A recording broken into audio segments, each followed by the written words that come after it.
আজকের রেসিপি ডিমের কারি। ডিমের কারি তো অনেকভাবে খেয়েছো, কিন্তু আজকে আমি বানাবো বিহারি স্টাইলের ডিমের কারি। এই রেসিপি বানানো কিন্তু অনেক সহজ, আর হাতের কাছের জিনিস দিয়েই কিন্তু এই ডিমের কারি বানিয়েছি।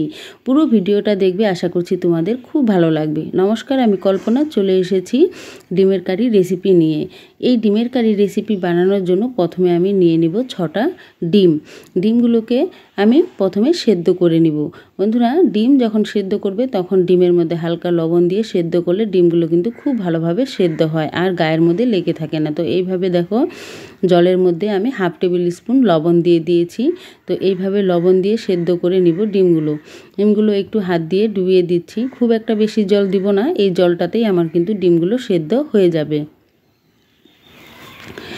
ঢাকা দিয়ে দিয়েছি, ঢাকা দিয়ে তারপর কিন্তু খুব তাড়াতাড়ি সেদ্ধ হয়। আমি একটা ডিমগুলো সেদ্ধ করে একটা গামলাতে নামিয়ে নিয়েছি। এবার ডিমের খোসাগুলো ছাড়িয়ে নেব।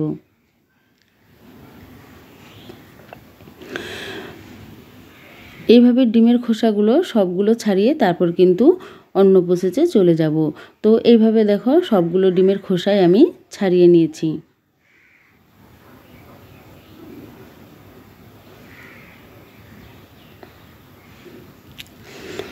এবার ডিমগুলোকে আমি কেটে নিব, কেননা এর ভিতরে মশলাগুলো খুব ভালোভাবে ঢুকবে, হলুদ লবণ, তাহলে কিন্তু ডিম খেতে ভালো লাগবে। একটা চাকু দিয়ে এইভাবে সব দিকে সুন্দর করে কেটে দিচ্ছি, তাহলে ডিমগুলো খেতে ভালো লাগবে। তো সবগুলো ডিমকেই আমি এইভাবে কেটে নিব।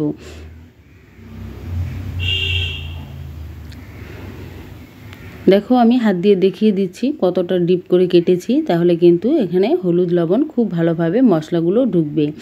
এবার ডিমগুলোকে ভেজে নিব। কড়ার মধ্যে দিয়ে দিয়েছি তেল, তার মধ্যে দিয়ে দিলাম সামান্য একটু লবণ আর সামান্য একটু হলুদ আর লবণ দিয়ে ডিমগুলোকে প্রথমে ভেজে নিব।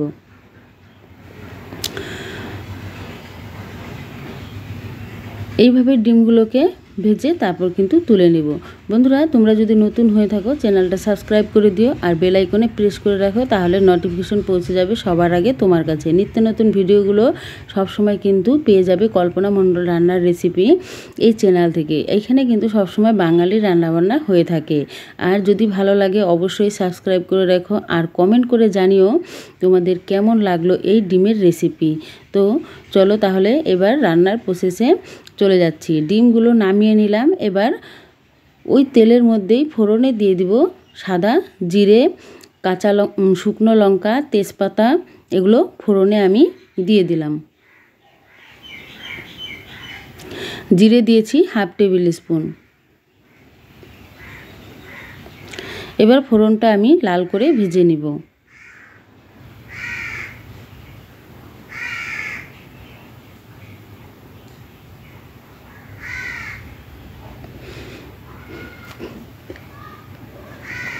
এরপর এই রান্নাটাতে আমি গোটা রসুন ব্যবহার করেছি। গোটা রসুন দুটো আমি তেলের মধ্যে দিয়ে তারপর ভেজে নিব, তাহলে কিন্তু রসুনটা খুব তাড়াতাড়ি সেদ্ধ হবে। এই সাইজের রসুনগুলো সেদ্ধ হতে একটু টাইম লাগে, এর জন্য তেলের মধ্যে আগে দিয়ে আমি 2 মিনিটের মতন ভেজে নিয়েছি। এরপর এখানে দুটো পেঁয়াজ কুচি করে কেটেছি, পেঁয়াজ দুটোকে দিয়ে দিলাম। পেঁয়াজগুলো একটু লাল করে ভেজে নিব, খুব একটা বেশি লাল করব না, মিডিয়াম মতো লাল করে ভেজে নেব।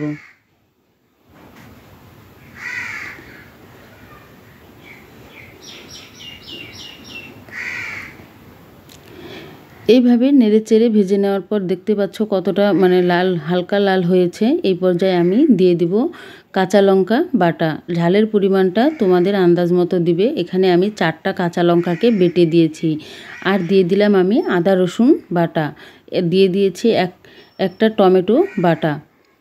এবার সব মশলাগুলোকে খুব ভালোভাবে নেড়ে নিব। যেহেতু এই মশলাগুলোর একটা কাঁচা গন্ধ থাকে, সেই গন্ধটা যাতে না থাকে এর জন্য ভালো করে কষিয়ে নিতে হবে।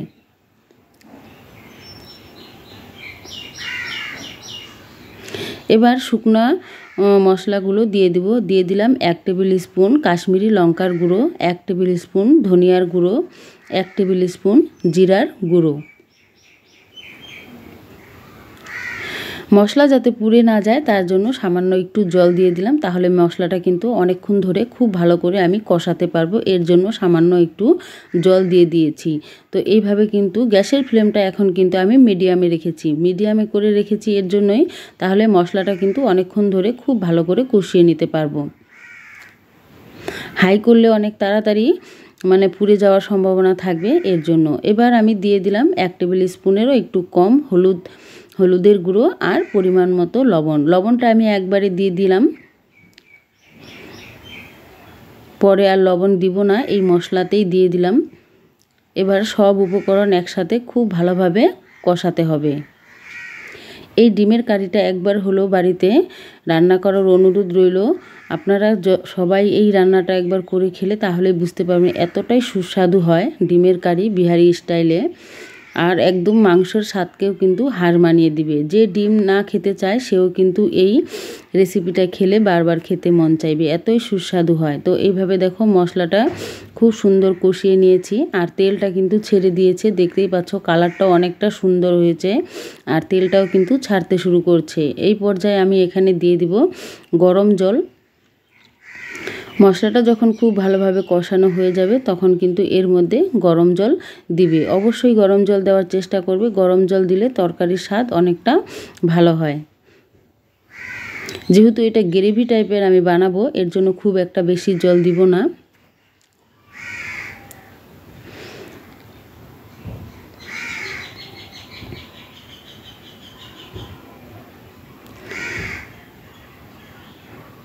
এবার নেড়ে চেড়ে ভালো করে ফুটিয়ে নিব।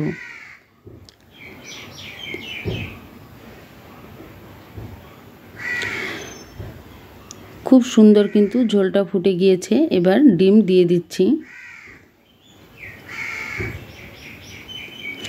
ডিম দিয়ে আবারও আমি কিছুক্ষণ ভালো করে ফুটিয়ে নিব। ডিম দিয়ে তাও 3 থেকে 4 মিনিট আমি ভালো করে মিডিয়াম আঁচে ফুটিয়ে নিয়েছি।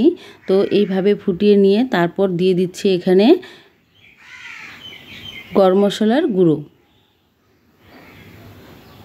1/2 টেবিল স্পুন দিয়েছি গরম মশলা গুঁড়ো, ঘরেই তৈরি করেছি, সব রকমের মশলা দিয়ে একসাথেই গুঁড়ো করেছি। এই মশলাটা কিন্তু দিয়ে রান্না করলে অনেক সুস্বাদু হয়। তো এই মশলাটা দিয়ে নেড়ে চেড়ে নিলেই কিন্তু তৈরি হয়ে যাবে বিহারি স্টাইলের ডিমের কারি। তো এইভাবে অবশ্যই একদিন ট্রাই করে দেখবে। আর আমি একটা বোলের মধ্যে সার্ভ করে দেখিয়ে দিচ্ছি, দেখো কতটা সুন্দর হয়েছে, দেখতে যেমন আকর্ষণীয় হয়েছে খেতেও কিন্তু তেমনই সুস্বাদু এই রেসিপি। তো ভালো লাগলে লাইক কমেন্ট শেয়ার করে দিবেন, আর আমার এইভাবেই পাশে থাকবেন। এতক্ষণ দেখার জন্য ধন্যবাদ।